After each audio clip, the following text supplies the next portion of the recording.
First, make sure your Messenger app is updated to the latest version.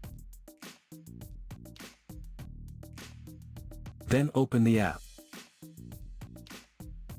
Now start a voice or video call with anyone.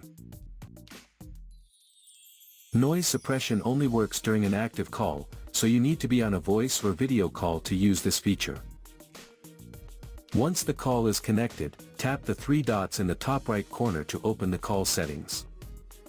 From the menu that appears, you will see the new Noise Suppression option.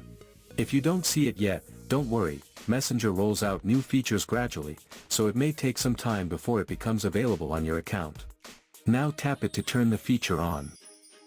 Once enabled, Messenger automatically reduces background sounds like traffic, fans, conversations, and other ambient noise, making your voice clearer for the person on the other end.